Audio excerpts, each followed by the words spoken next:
I'm Dr. Anshu Jindal from Jindal Hospital. I'm an IVF specialist and a reproductive endocrinologist. We are going to discuss a very important topic today, managing hydrosalpinx before IVF.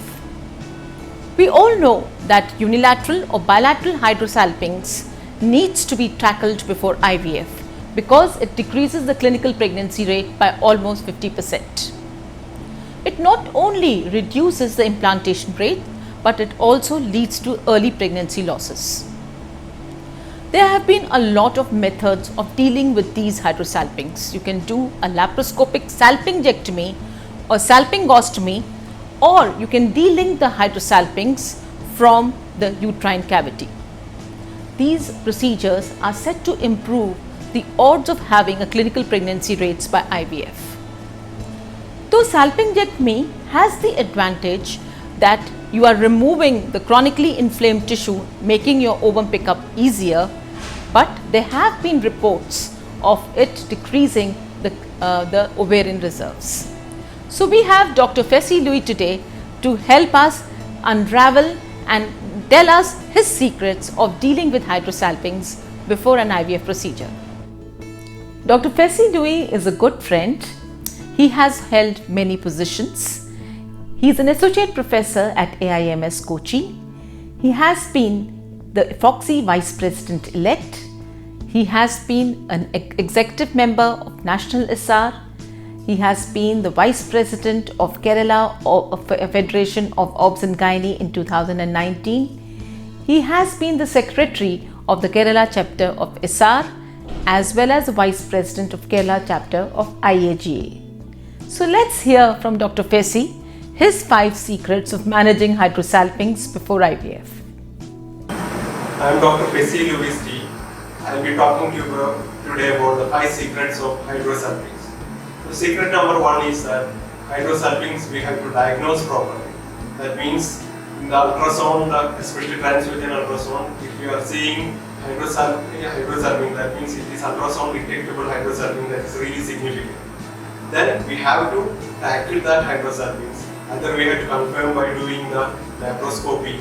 At that time, if we can relieve the hydrosalpinx, that is well and good. Otherwise, even if the patient is going for an IVF procedure, we have to see whether this hydrosalpinx is in communicating with the uterine cavity. That means we have to make sure there is a communication between the hydrosalpinx and the uterine cavity.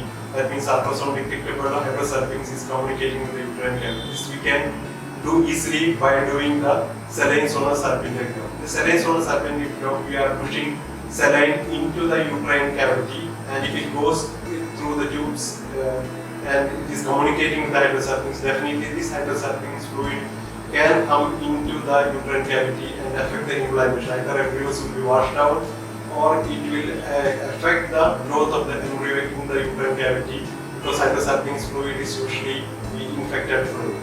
So first thing is, secret number 1 is to know whether the hydrosalpinx is there and whether it is communicating with the uterine cavity. Secret number 2 is that we can easily treat by doing the vaginal aspiration under antibiotic cover, especially it is done when we are accidentally seeing it during the time of ovum recur. But the problem is that definitely it is going to reconnect again. That is the main problem with vaginal aspiration of the hydrosalpinx. So it is not routinely advised. Only if it is detectable during the IVF procedure, which is not present at the starting of the stimulation only, it is advised. So secret number 3 is to go for a linear salpingostomy. That means during laparoscopy, you make an incision on the antimesenteric border of the tube, so that the hydrosalpinx fluid is drained.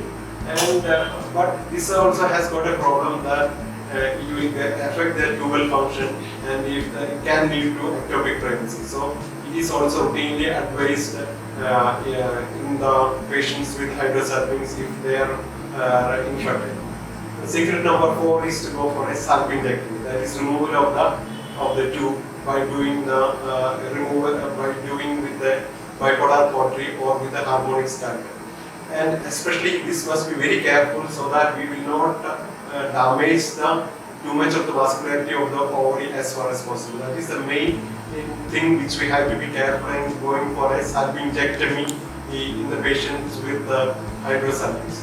But especially in the elderly patients or the patients with poor ovarian reserve after repeated surgeries or the several elderly patients or patients with lens adhesions, it can affect the ovarian vascularity and it can affect the future fertility potential of that patient. Even if the patients going for IVF, it can affect the oocyte yield in those patients. So the secret number 5 is that go for a proximal tubal ligation.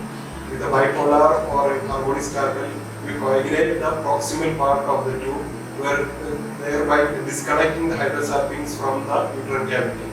So we need not have to remove the tube, so the vascularity of the ovary is not affected much. So this is very easy, especially even in the patients with severe adhesions in the pelvis also. It will be easy so that it will not affect too much of the vascularity of the ovary.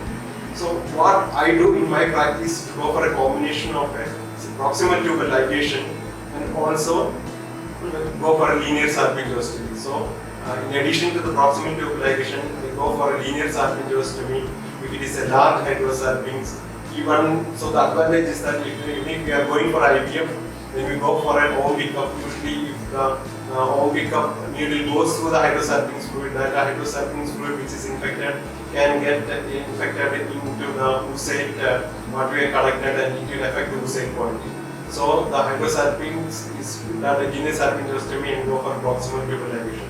So definitely, if the hydrosalpinx is detectable, if it is detectable in ultrasound, definitely we have to tackle that in patients with infertility, even if they are going for a IVF procedure. Thank you for patient hearing. Thank you, Dr. Fessy Louis, for giving your insights into managing hydrosalpinx before IVF. You have indeed simplified the matter for all of us. You have clarified how we can go about handling hydrosalpinx before IVF. I was going through a recent article by Infertility Sterility August 2020 issue, and it made some interesting observations. To avoid disturbing the blood supply to the ovary, and where the abdominal surgery is either contraindicated or where the tubes are inaccessible due to frozen pelvis, they have suggested 3 non-invasive methods. The first is insertion of eSure, which is a micro device, a micro insert which is inserted at the uterotubal junction and which delinks the hydrosalpinx. The second approach is ultrasound guided sclerotherapy. In this approach, the tube is first washed with gentamicin, the hydrosalpinx contents are then aspirated, and half the volume of the aspirated fluid is then replaced with 98% ethanol in order to sclerose the hydrosalpinx lining, and this is then removed after 10 to 15 minutes. And the third approach is, as said by Dr. Fessy Louis, of aspirating a hydrosalpinx at the time of ovum pickup. So let's hope that you have gained from this video.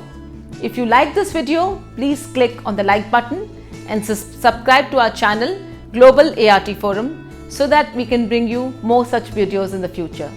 Thank you so much.